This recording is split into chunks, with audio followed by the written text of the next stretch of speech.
किसी भी ऑपरेशन के लिए हथियार नहीं, किरदार चाहिए, और किरदार हर किसी के पास नहीं होता, क्योंकि सच यही है, रणनीति कागज पर बनती है लेकिन जीत भरोसे पर टिकती है। भीड़ शोर करती है लेकिन इतिहास कुछ भरोसेमंद लोगों के कंधों पर लिखा जाता है। हमला ताकत से नहीं, तालमेल से कामयाब होता है, और तालमेल वही बनता है जहां भरोसा डर से बड़ा हो, क्योंकि ऑपरेशन की सफलता गोपनीयता से शुरू होती है और वफादारी पर खत्म होती है।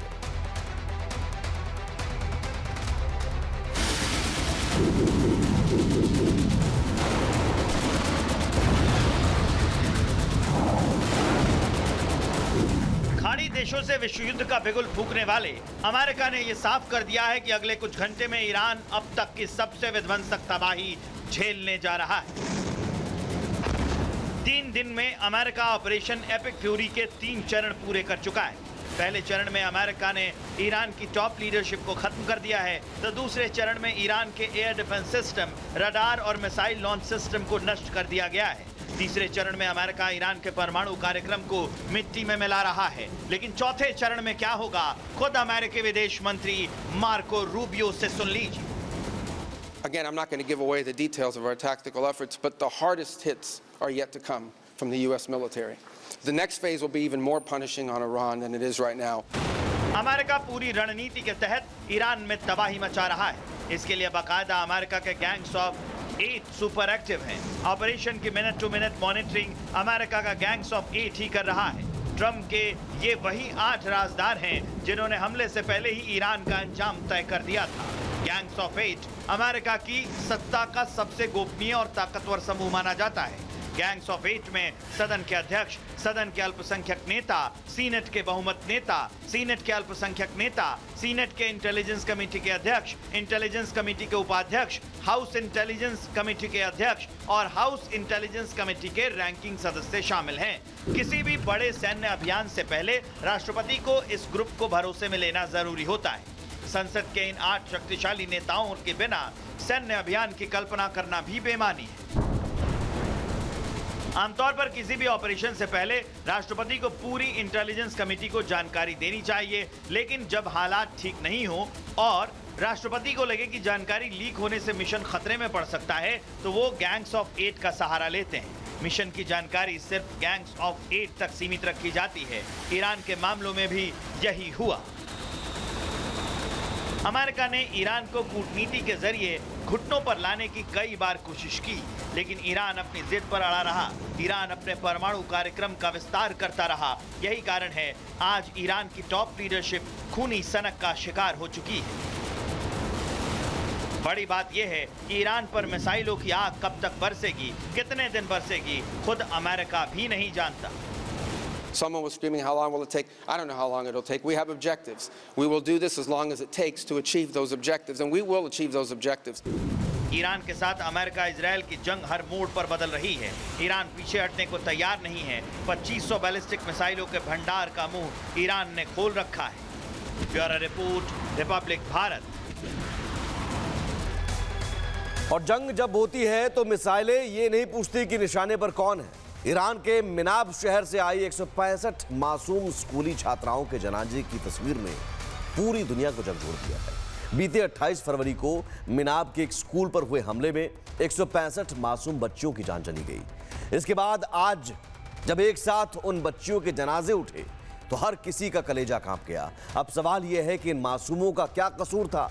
क्या बातचीत की हर राह बंद हो चुकी है?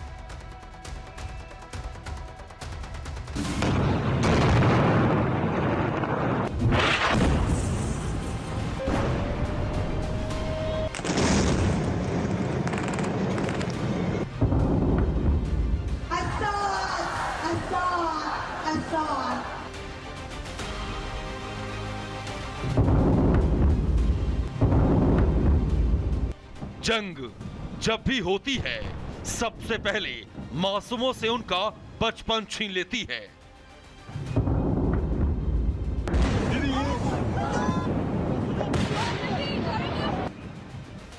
मिसाइलें न उम्र देखती हैं और न ही मासूमियत। शायद यही वजह है कि हर जंग की सबसे बड़ी कीमत बेगुनाह चुकाते हैं।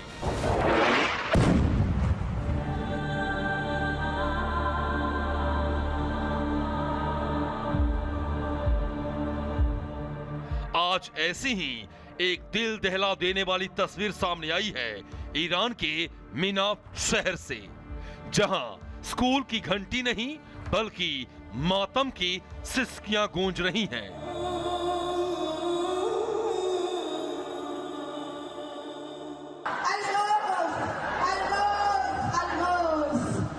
ईरान के दक्षिणी प्रांत होर्मुजगान के मिनाफ शहर में 28 फरवरी को एक स्कूल पर हमला हुआ।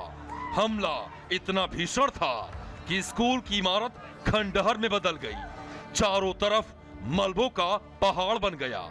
इस हमले में 165 मासूम स्कूली बच्चियों की मौत हो गई। आज उन्हीं मासूम बच्चियों का सामूहिक जनाजा निकाला गया।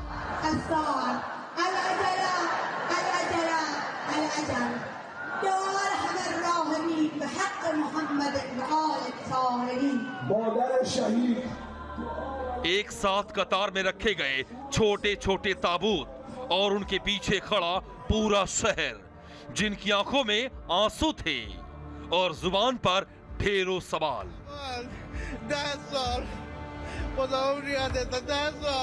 ये वो बच्चियां थीं जो किताबों में सपने ढूंढती थी, जो कल डॉक्टर, टीचर या फिर वैज्ञानिक बनना चाहती थी, लेकिन आज उनके सपने सफेद कफन में लिपटे हुए हैं। अब सवाल ये कि जंग में इन मासूम बच्चियों का क्या कसूर था? स्कूल की इमारत पर हमला क्यों किया गया? क्या सैन्य ठिकाने और स्कूल की इमारत में फर्क नहीं है? इन मासूम बच्चियों का हत्यारा किसे कहा जाए? क्या ये मानवता के खिलाफ अपराध नहीं है? क्या जंग के हालात में इंसानियत की कोई कीमत नहीं है? ईरान में जब एक साथ कतार में इन बच्चियों के ताबूत रखे गए तो पूरा शहर मातम में डूब गया। आक्रोश, नाराजगी और शोक में डूबे लोगों ने आज जनाजे के दिन बाजार को बंद रखा। हजारों की संख्या में लोग जनाजे की नमाज में शामिल हुए।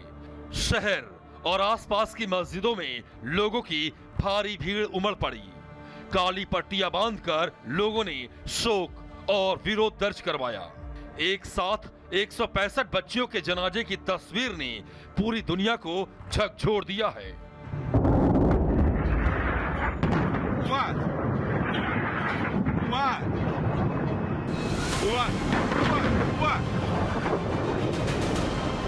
आपको बता दें कि हमले के बाद स्कूल की इमारत का एक बड़ा हिस्सा ढह गया था। बचाव दल को मलबा हटाने में घंटों लग गए। वीडियो फुटेज में मलबे के बीच छोटी छोटी बच्चियों के स्कूल बैग, किताबें और जूते साफ देखे जा सकते हैं। मरने वाली बच्चियों में ज्यादातर प्राथमिक कक्षा की छात्राएं थीं।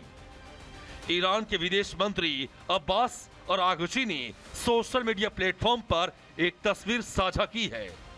तस्वीर में कब्रों की लंबी कतारें दिख रही हैं और आगुची ने इन तस्वीरों के साथ लिखा है कि ये 160 से अधिक मासूम बच्चियों के लिए खोदी गई कब्रें हैं, जिनकी अमेरिकी और इजरायली बमबारी में मौत हो गई।